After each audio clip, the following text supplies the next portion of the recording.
Let's get started. Is my voice volume okay? Thank you. Unlocking the treasure trove of government data on how links Veda is advancing data-driven governance. And yep, here's today's agenda. First, I'll explain who we are. And second, I'll walk you through what links Veda actually is. And lastly, I'll explain how links Veda works from a technical perspective and go over its architecture. Who you are. I'm a member of Ucarrier. Ucarrier Inc. is a Japanese company primarily focused on supporting digital archives and intellectual activities. Our mission is to promote the organization and the utilization of data that transcends analog and digital boundaries, aiming to create a world rich in intellectual creativity. We are aiming to build the next generation data platform that enables comprehensive data management, analysis, and visualization entirely on the web. That is the Reearth ecosystem. At the center is Reearth CMS, which handles data management, accompanied by Reearth Flow for data processing and Reearth Visualizer for data visualization. These three products are currently being used as the foundation of systems for the Japanese government. As the next step, we aim to provide a digital transformation platform that will serve as the foundation for new government systems. We want to create an environment where anyone can generate data using AI. We are developing Links Beta as a platform. Currently, Links Beta is being developed as an R&D project at Ucarrier, but in the future, we plan to integrate the knowledge and insights gained from their development into the Reearth ecosystem, like this. Now, let me explain Links Beta in detail. Links Beta is an initiative by Japan's Ministry of Land, Infrastructure, Transport, and Tourism to build a centralized and reusable data and analyze the data by automatically structuring administrative information, making charts and visualizing on map using AI technologies such as LLM and VLM. Across society, vast amounts of valuable data are buried in formats like paper documents, images, PDFs, and office files. The goal of this project is to unlock the hidden data and analyze the data immediately to gain important insights and use them for policy making.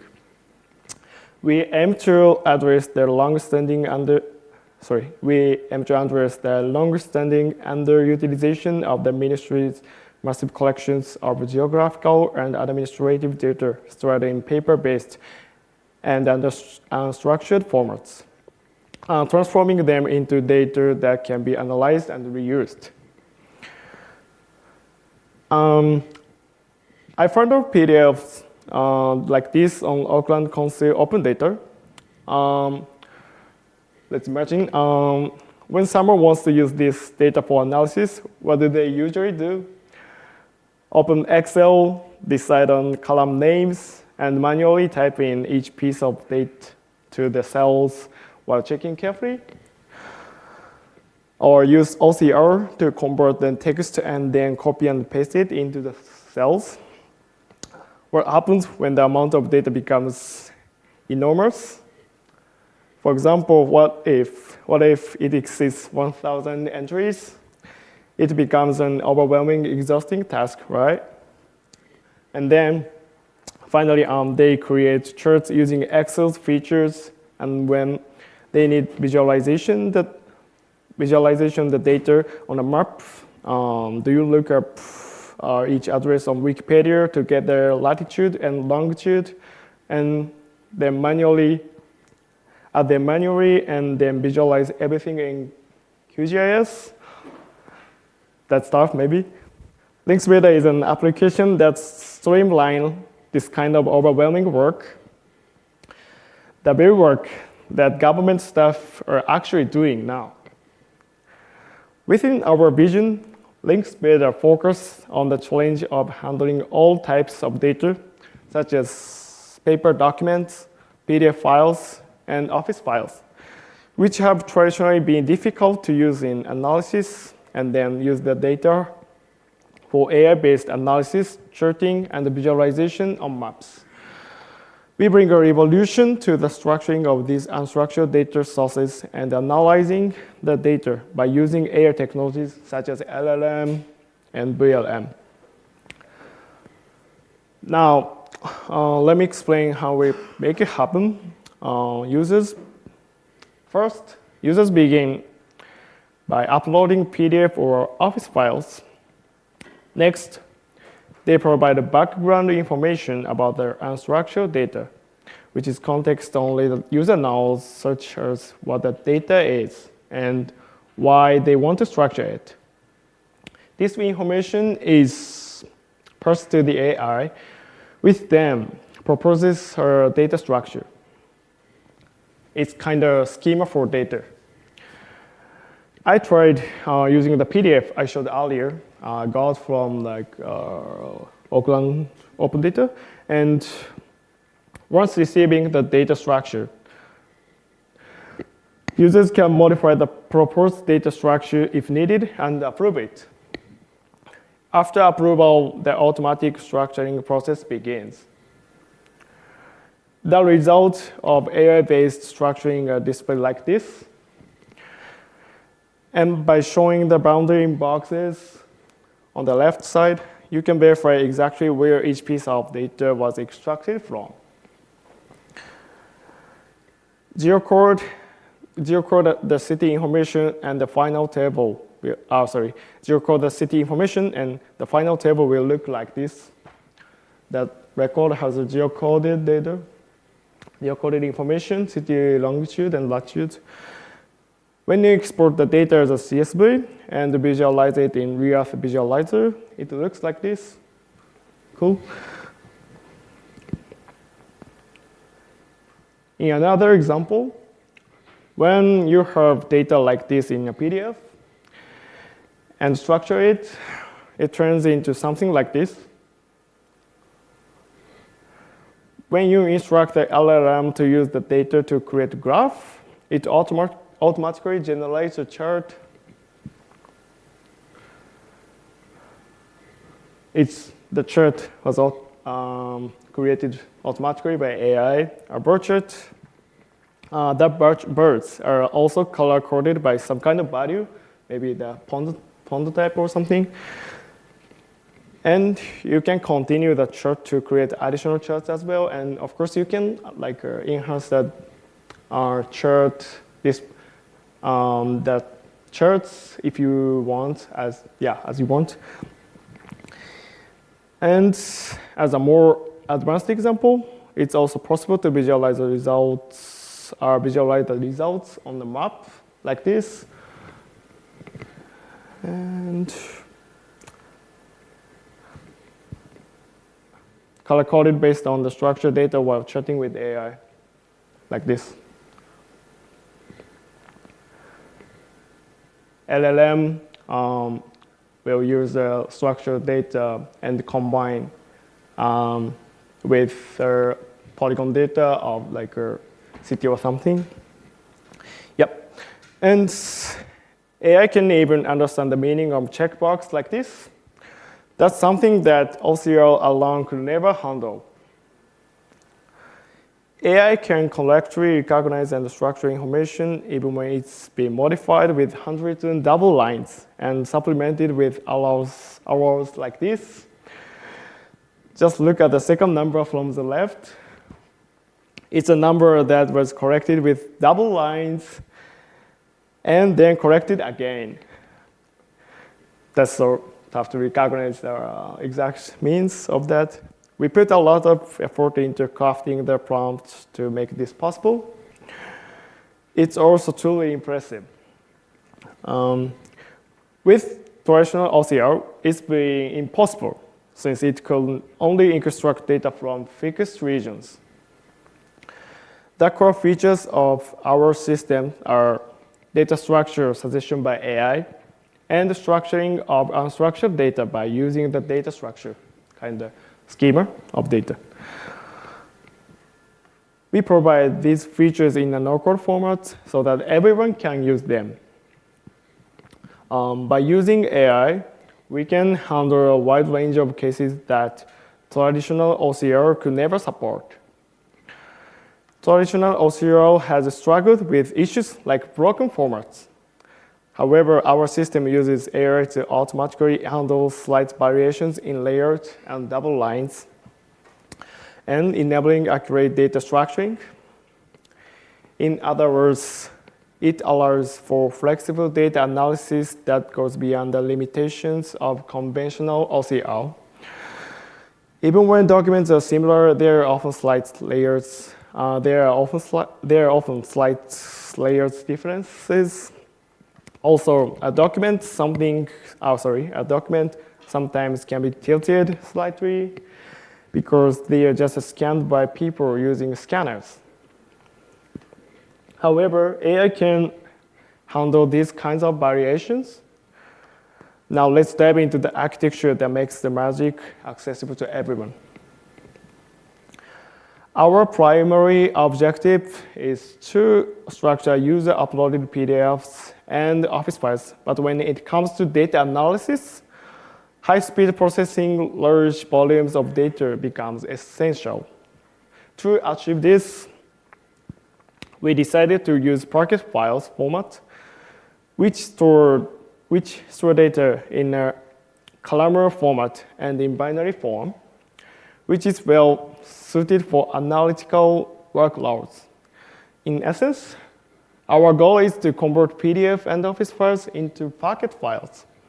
Moreover, the structuring process is not a one-time event. It happens repeatedly as new files are uploaded or discovered, resulting in continuous additions of new data. To support this iterative write process efficiently, we adopted the medallion architecture. The medallion architecture consists of 3 layers of data storage: bronze layer, silver layer, and gold layer. Each layer serves a specific purpose. Let's take a closer look at each of these layers. The bronze layer serves as a storage for raw files such as PDFs and Office documents. Essentially, it functions as a standard file storage system. The silver layer is where things are interesting. This is where structured data is stored in Pocket format, acting as intermediate data. This layer involves frequent reads and writes, and every write creates a new Pocket file. Multiple Pocket files for a single table are stacked over time, and together they form a unified logical table using DuckDB, which will be explained later. Newly structured data is saved as a new record to an existing table, and the processing such as geocoding may be applied along the way. Finally, multiple Pocket files that have accumulated over time are compressed into a single Pocket file and saved in the gold layer. These files are read-only and serve as their final output. Because they're stored in Pocket format, they can be used directly as input files for analysis with DuckDB. DuckDB is specialized not in transactional processing, but in OLAP tasks such as aggregation and analysis. It uses a columnar storage format, compressing and storing data by columns rather than by rows, which allows it to read only the necessary columns and perform computations in bulk. As a result, it can aggregate millions of records in an instant. Taking it a step further, when working with geospatial data, our system supports geocoding and allows data to be stored in the GeoPocket format. Because DuckDB can query GeoPocket directly, This enables a seamless transition from geospatial data structuring to analysis and visualization on map. As I explained earlier, our system adapts the concepts of the medallion architecture. To realize this architecture, we utilize Duck Lake, an extension of DuckDB. Duck Lake is a Lakehurst format created by the DuckDB team that allows many servers to read and write the same data safely. DuckDB by itself is extremely fast, but it only supports one writer at a time, which makes it hard to scale in cloud environments. Duck Lake solves this by moving all metadata, such as table schemas, file locations, and version history into SQL database like PostgreSQL, while the actual data remains in Pocket files stored in object storage like Google Cloud Storage. This separation lets multiple instances work on the same datasets without breaking anything. You can safely evolve the schema and retain version history. Here's a summary of what I've explained so far. Managing Pocket files by using DuckDB, Duck Lake, and the Medallion architecture, and loading the Pocket file into DuckDB WASM on front-end side, and then use LLM to perform fast analysis, charting, and visualization on map. AI organizes their unstructured data, and DuckDB instantly receives it in an analyzable format. This combination enables a magical no-code experience where analysis is completed simply by uploading a file. First, flexible and accessible to anyone. Our system brings a magical approach to data analysis. Of course, the structured data can also be exported in other formats, as I showed like in the example earlier, like format exporting as a CSV. This allows the generated data to be reused and visualized across various applications. All data processing is completed with no code, where AI and humans collaborate to maximize the value of data. That is the next generation data structuring platform we aim to build. Sounds like magic, doesn't it? That's all. Thank you for listening.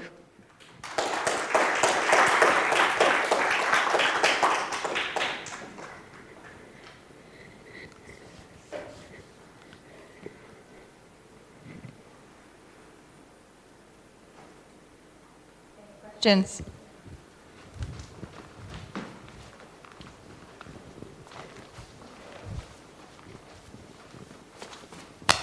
Thank you.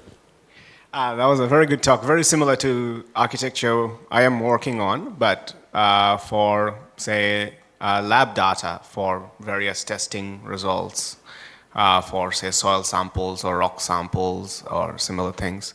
I was very impressed by your GUI and your interactive stage. You talked about the medallion architecture and the different tools and AI tools at different levels and the storage. So you have the bronze, which I assume is the digitized documents, and you have tooling to silver and then tooling to gold. So can you tell me the architecture of how this tooling runs, which AI you're using, what tools you have in between there? Because it, like, structures itself with obviously human input, it looks like. Mm-hmm. Could you tell me which tool sits here, where in the medallion architecture, and where the GUI you showed in the beginning, which was very good, where that sits? Mm-hmm. Thank you. Good question. First, user can upload many files to bronze layer without taking care anything, and system will upload their user files like send them to LLM, and the LLM will analyze the data, and the LLM will return the unstructured data, and we will like save it as a Parquet files, and we can support some data actions, doing data actions, and like that says something like processing data, because sometimes the structured data by LLM is not correct. It has some like empty string that is not expected by user. So we have to clean up that. So on silver layer, user, the clean up the data by user repeatedly will be like inserted to the silver layer. So silver layer will has a lot of like Parquet files, multiple Parquet files, and the new Parquet file will be added to the like as a single Parquet file in the it like finally multiple Parquet files will be stored in like a folder, and finally user will compress it as a one Parquet files and export it in gold layer, and gold layer, the Parquet file stored in gold layer will be used in BI side or like something visualization part. And yeah, that's maybe deep details. Sorry. This is like a last part of the question, I guess. You mentioned that you're using an LLM. Are you using a big off-the-shelf one, or have you built an in-house one? What is your cost analysis like of how much you spend on running the LLM?